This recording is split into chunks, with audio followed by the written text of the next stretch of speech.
Aujourd'hui, on a décidé en fait de faire une nouvelle session de webinaire sur notre deuxième CMS phare, donc qui est Setup. En fait, on s'est aperçu qu'on avait jusqu'alors fait uniquement des webinaires sur notre CMS très complet qui s'appelle Imagine. Et donc c'est vrai que pour pallier à ça, on a eu en fait quelques retours de partenaires qui souhaitaient justement améliorer leurs compétences sur Setup. C'est pourquoi on fait un webinaire aujourd'hui là-dessus. Donc là, on va s'occuper dans un premier temps de la gestion de votre site setup. Donc ce sera plutôt les bases, on va dire, de setup, entre guillemets. Et ensuite, on fera un autre webinaire un peu plus approfondi sur d'autres fonctionnalités un peu plus avancées. Donc comme ça, on va y aller par étapes. Et ensuite, si éventuellement, suite au deuxième webinaire, il vous reste encore des compétences à acquérir, donc en fonction de vos retours aussi, on fera éventuellement un troisième webinaire là-dessus. Voilà. Donc ça, c'est ce que je voulais vous dire dans un premier temps. On va passer sur la partie 1 déjà. Donc la partie 1, ce sera la gestion des rubriques et des contenus. Donc c'est-à-dire, en fait, on verra comment gérer une rubrique, comment la paramétrer. Et ensuite, dans un deuxième temps, on verra toute la gestion de contenu. Donc comment, par exemple, créer un template, comment créer un billet de blog, ce genre de choses. Donc ça sera la partie 1. On aura la partie 2 qui sera plutôt tout ce qui est de l'ordre des ressources, donc c'est-à-dire les médias, les maps, les formulaires. Donc on verra comment les créer, comment les agencer. Et ensuite, en dernière partie, ce sera la partie annuaire. Donc on verra comment créer des fiches annuaires et ensuite comment les paramétrer également, comment les mettre en place en fait tout simplement. Voilà, donc pour la partie 1, donc là vous pouvez voir, on est dans l'interface de Setup. On va cliquer sur la partie contenu. Voilà, donc là vous pouvez voir qu'on a toute l'arborescence en fait du setup. Donc c'est-à-dire c'est aménagé sous forme de rubrique. Donc on a une home, c'est-à-dire la page sommaire, la page d'accueil. On a également d'autres rubriques sur le côté. Donc là c'est des rubriques qui sont notamment en anglais. Donc on peut voir également qu'on a des rubriques en fait qui sont masquées ou des rubriques qui sont visibles. Donc par exemple quand c'est en gris clair en fait ça veut dire que c'est masqué. Donc il faut simplement cliquer à ce moment-là sur le petit pictogramme sur le côté en fait, voilà, pour les rendre visibles ou non. Voilà, donc là vous pouvez voir que toutes les rubriques sont visibles. Tout à fait, on se remet dessus. Ensuite, on peut voir que si on clique du coup sur voilà, ajouter. On va pouvoir ajouter une rubrique. Donc vous pouvez voir qu'on a différents types de paramétrage. Donc on n'a aucune méthode de publication. C'est-à-dire qu'en fait, dans votre menu, vous pouvez avoir un nom en fait de rubrique. Par exemple, imaginons si ça s'appelle recrutement. Et en fait, en dessous, vous allez voir par exemple des sous-catégories qui pourront être par exemple des offres de poste. Et si vous cliquez sur recrutement, en fait, ça vous renverra directement sur la première page en fait du sous-menu, c'est-à-dire par exemple la première offre de poste. Donc en fait, ça renverra directement sur la page du dessous en fait, le deuxième élément. Voilà. Donc là, on a une petite démonstration. Parfait.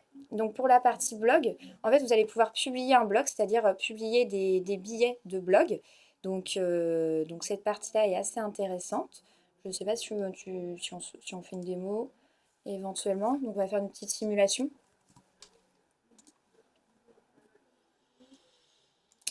Alors, si on met blog 2 par exemple, essaye.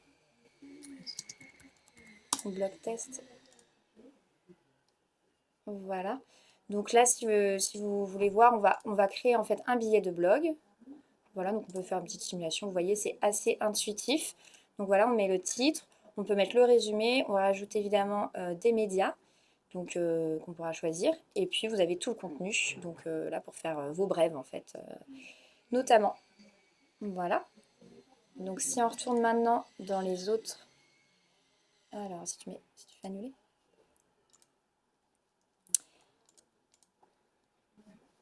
Voilà. Donc là, on regarde, on voit un petit peu la rubrique. On peut voir qu'il y a différents types de blogs, de billets. Parfait. Donc maintenant, on va s'intéresser à la partie publier du contenu. Donc cette partie, elle est assez intéressante dans le sens où ça va vous permettre en fait de créer en fait des pages et d'agencer en fait différentes rubriques. de la manière qui vous convient le mieux. Donc on va cliquer sur publier du contenu. Voilà. On verra ensuite la dernière partie qui est rediriger vers une autre page. Alors, rediriger vers une autre page, en fait, ça veut dire que vous avez en fait une rubrique qui vous redirige vers une autre page de votre site, en fait, tout simplement, ou ça peut vous rediriger vers une autre adresse URL, en fait, qui est extérieure au site. Donc, notamment, si on reprend le cas des recrutements, ça peut vous diriger vers un site extérieur spécifique pour cette partie-là, par exemple. Voilà. Donc maintenant, on va s'occuper vraiment de la partie gestion des contenus. Donc, on va faire une simulation, donc test contenu. Voilà. On va pouvoir modifier la page. Donc là, vous voyez, c'est assez intuitif. En fait, vous avez simplement à faire glisser en fait des types de balises. Donc là, on est sur la balise de titre. Donc on va faire un test. Vous pourrez choisir en fait les différents styles de niveau, pour savoir si c'est la balise de premier niveau, deuxième niveau, etc. On va rester là-dessus. Voilà, on fait glisser une balise paragraphe. Donc là, toujours pareil, hein, donc vous pouvez mettre votre contenu.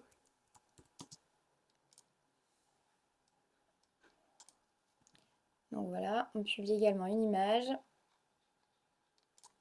On sauvegarde. Donc c'est magnifique ce qu'on a créé, voilà.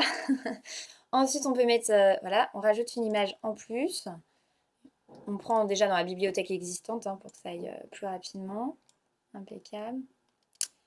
Très bien. On va peut-être montrer comment mettre deux paragraphes côte à côte éventuellement. Voilà. Enfin, comment rajouter du paragraphe sur le côté. Très bien.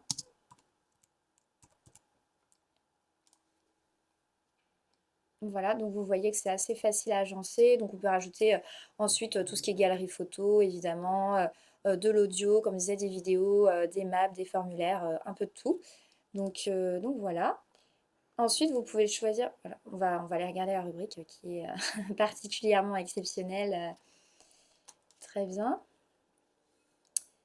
Voilà, on va convertir en fait, on va choisir de convertir en fait cette rubrique en modèle, donc c'est-à-dire en template, donc parce qu'on est très satisfait de notre travail, hein, évidemment. Donc là, on va dans contenu. Enfin là, vous pouvez rajouter une description d'ailleurs. Titre et description. On va aller dans contenu. Et là, en fait, vous pouvez voir que vous avez un petit pictogramme en fait qui vous dit que en fait, vos différents types d'éléments sont verrouillés. Donc, on va cliquer notamment sur le titre qu'on va choisir de rendre libre d'accès. Donc, c'est-à-dire en fait à quoi ça sert ces fonctionnalités? C'est qu'en fait, vous en tant qu'agence, vous allez avoir en fait la main sur le fait de verrouiller ou de déverrouiller certains éléments en fait de votre modèle, de votre template. Et vous allez choisir de rendre libre d'autres éléments, donc ça peut être par exemple des paragraphes en question, et vous allez les rendre libres en fait pour votre client final. Donc le client final pourra avoir la liberté de modifier des contenus sans pour autant modifier toute la structure de la page en fait. Voilà. Donc c'est en ça que c'est assez intéressant. Donc voilà. Très bien. Et donc là vous pouvez voir en fait ici c'est tous les en fait les modèles qu'on a créés au préalable. Donc, test contenu, voilà, donc Ivan a créé test page, tout à fait. Donc ensuite, on va pouvoir utiliser ces modèles pour différentes pages. Très bien. Parfait, test 2, impeccable. On va également voir quand même les paramètres aussi. Les paramètres. Très bien. Donc là, pour passer rapidement sur les paramètres, donc vous pouvez voir évidemment que donc on met le titre, on peut rendre la rubrique visible ou non. Donc on pouvait déjà le faire hein, d'ores et déjà depuis l'arborescence. Si on va dans commentaires et notations, donc là c'est une fonctionnalité qui est assez intéressante. Donc ça va vous permettre en fait d'activer les commentaires et notations. Donc avec beaucoup de paramètres en fait à mettre en place. Donc en fonction des droits d'accès aussi des clients. Très bien. Donc on verra également plutôt dans un deuxième webinaire cette fois-ci tout ce qui est référencement et apparence graphique, parce que donc c'est assez complet, on va dire que ça fait partie quand même des fonctionnalités un peu plus avancées. Donc très bien là-dessus. Voilà, donc on voit également qu'on a une autre manière de créer en fait des modèles. Donc vous pouvez passer, voilà, comme on le montrait, par cette partie-là. Donc là, comme tout à l'heure, vous créez votre type de publication.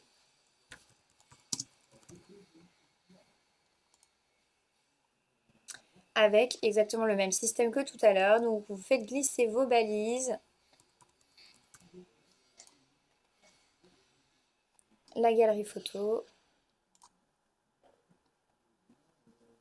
Très bien. Et vous avez l'éditeur de template également. Très bien. Donc on a bien balayé la partie 1 de rubrique et contenu. Donc on va passer à la partie 2 sur tout ce qui est ressources, en fait, de l'ordre des ressources. Ok, alors c'est moi qui vais prendre la main pour cette partie-là.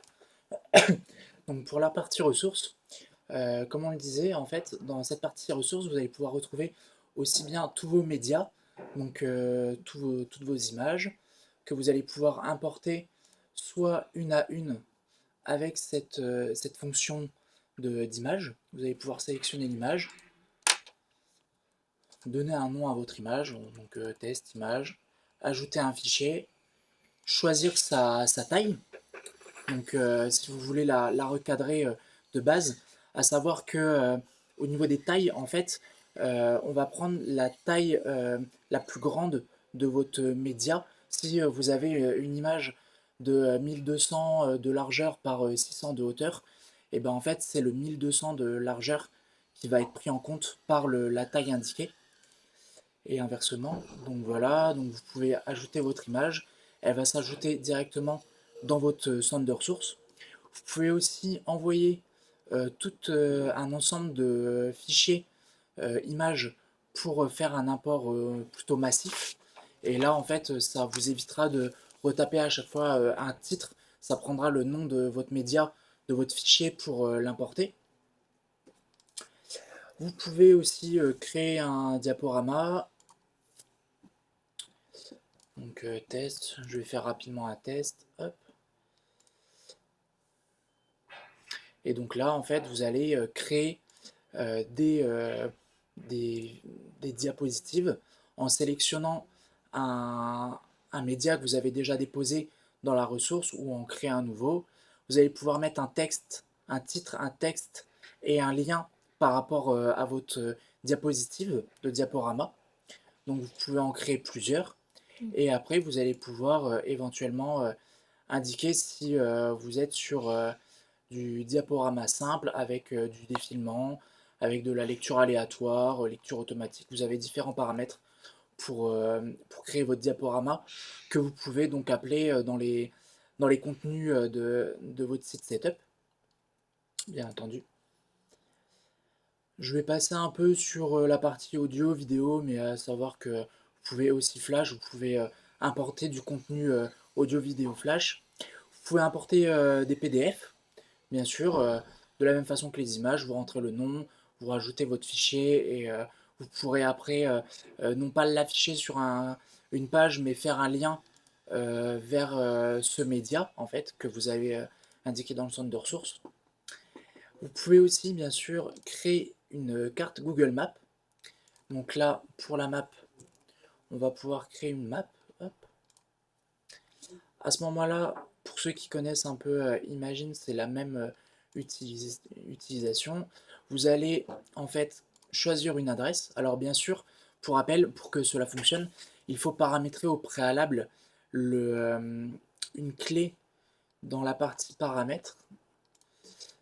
Là, on va se retrouver dans les comptes connectés. Voilà. Paramètres, service externe, compte connecté, Google Maps. À cet endroit-là, vous allez devoir indiquer une clé Google Maps pour que votre ressource fonctionne. Vous voyez que là, elle n'est pas fonctionnelle. Mais à partir de là, vous pourrez la faire fonctionner. Vous pourrez ensuite rechercher une adresse pour pouvoir cadrer au mieux votre carte. Vous pourrez la déplacer en fonction de votre besoin. Choisir si c'est une carte ou un Street View. Choisir le niveau de zoom.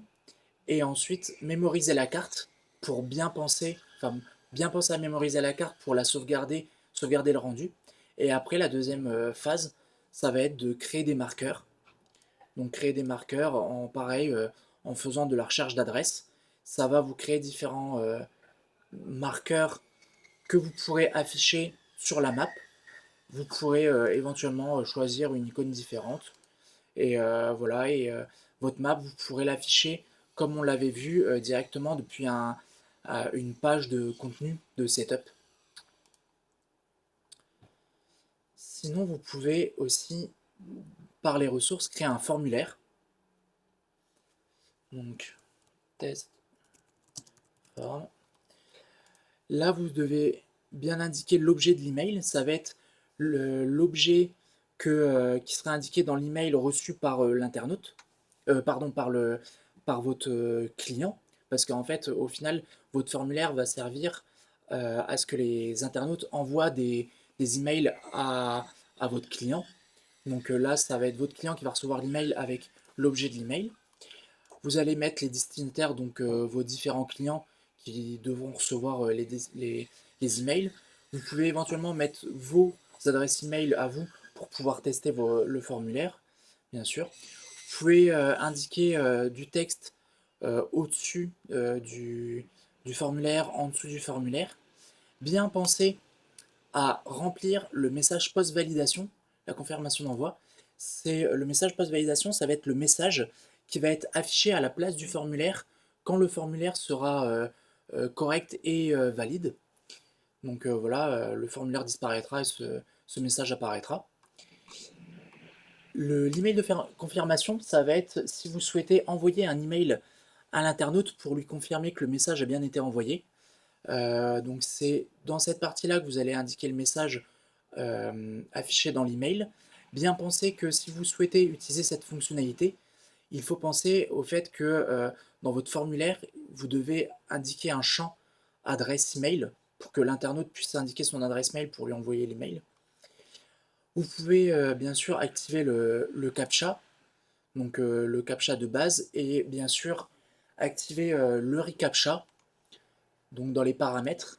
Donc le reCAPTCHA, ça va être cette fonctionnalité euh, pour, euh, pour comment dire, avoir soit juste une case à cocher, ou soit vraiment avoir juste la vérification automatique invisible.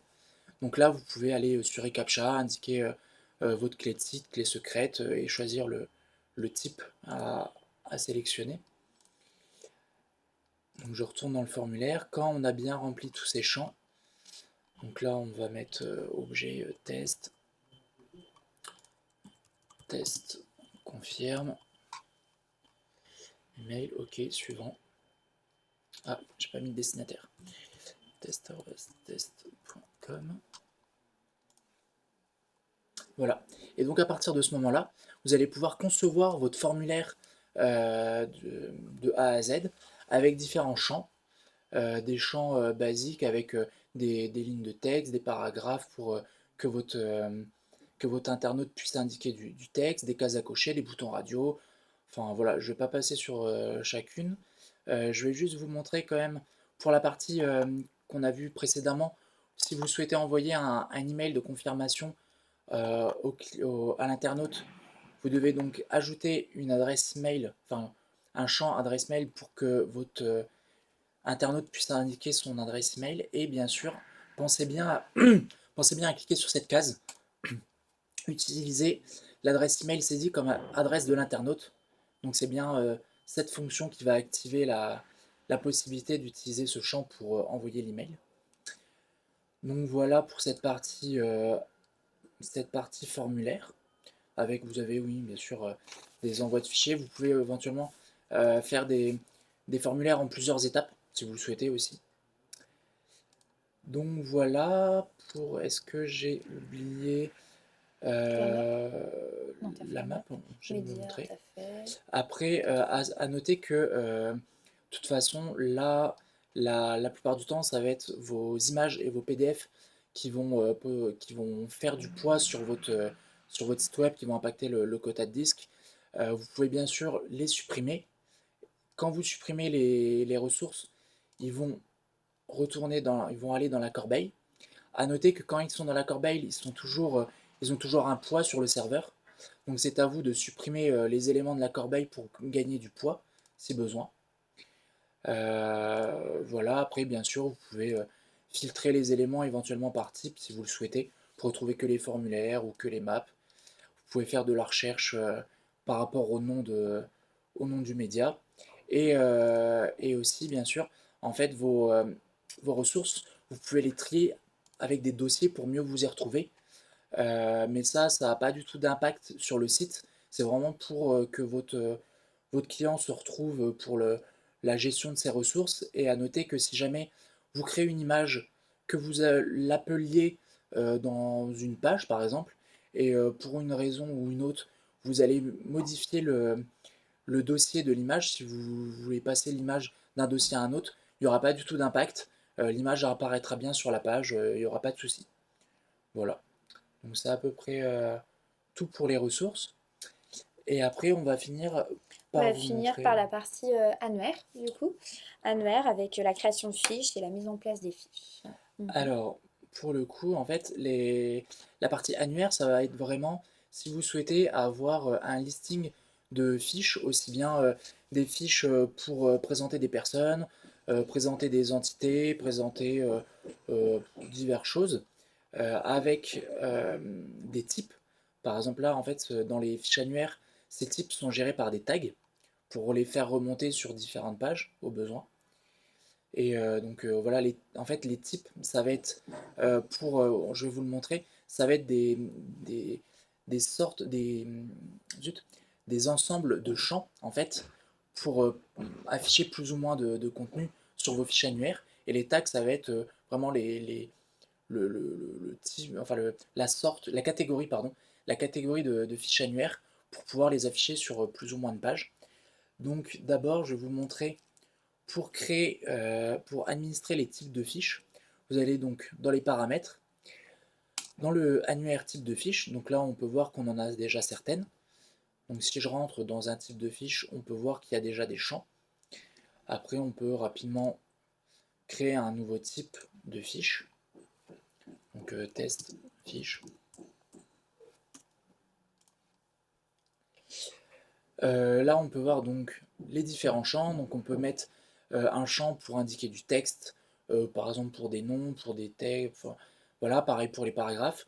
On peut mettre des cases à cocher pour pouvoir sélectionner plus ou moins d'informations sur la fiche, un champ de date, un champ d'adresse, enfin des coordonnées. Voilà, c'est vraiment tous les types d'informations que vous voulez afficher sur votre fiche directement sur le site. À noter que aussi vous pouvez ajouter des champs euh, pour avoir des informations sur la fiche. Et en fonction, ça, on en discutera plutôt sur un second webinaire, mais grâce au template, vous allez pouvoir choisir si l'information apparaît ou non dans le template, donc apparaît ou non sur la page. Euh, donc là, on va pouvoir créer une fiche annuaire. Donc là, on va pouvoir déjà de base sélectionner notre type.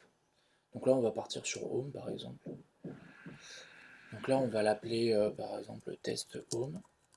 Donc là, ça va être vraiment le nom de la fiche qui va apparaître dans le listing de fiche annuaire. De toute façon, je vais vous le montrer juste après. La description qui va apparaître dans le listing, éventuellement le visuel principal qui va apparaître dans le listing, et après vraiment le contenu de votre fiche. Là, je pense qu'on a sélectionné un champ de type texte pour mettre du contenu, un champ de type date, un libellé, enfin un champ texte simple pour indiquer un auteur. Donc là, c'est vraiment en fonction de ce qui a été paramétré au préalable. Donc vous pouvez le créer, vous pouvez décider de base si vous l'affichez ou pas. Et si vous voulez autoriser l'accès aux détails, par exemple, vous pouvez décider de créer une fiche, mais qu'elle soit visible que dans le listing pour éventuellement juste afficher le nom et la description. Si vous n'avez pas plus de contenu à afficher à l'intérieur, vous pouvez choisir de l'indiquer que dans le listing. Donc voilà. Donc là, on a différentes fiches de base. Et pour ceux qui connaissent Imagine, là, l'affichage, en fait, l'appel des fiches va être totalement différente. À savoir que là, en fait, pour appeler des fiches annuaires, vous allez devoir créer un contenu. Donc par exemple, on va repartir sur ma page de test. On va modifier la page. Bon là, on va devoir aller dans le modèle, mais de la même façon, si on n'avait pas créé le modèle, par exemple, on va peut-être créer une nouvelle page, ça sera peut-être plus simple pour vous repérer.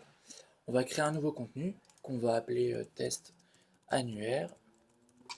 Donc une nouvelle page où on va vouloir indiquer donc bien sûr le listing de nos fiches annuaires. Donc on va sélectionner le bloc annuaire. On va sélectionner soit si vous voulez afficher toutes les fiches de votre site, soit une sélection de fiches.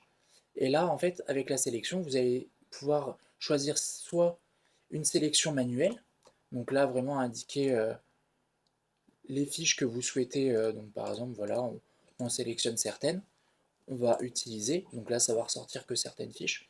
Soit on peut choisir de sélectionner, comme je vous le montrais tout à l'heure, je vous en parlais, les fiches qui possèdent que certains tags en fait. Par exemple le tag testimony par exemple.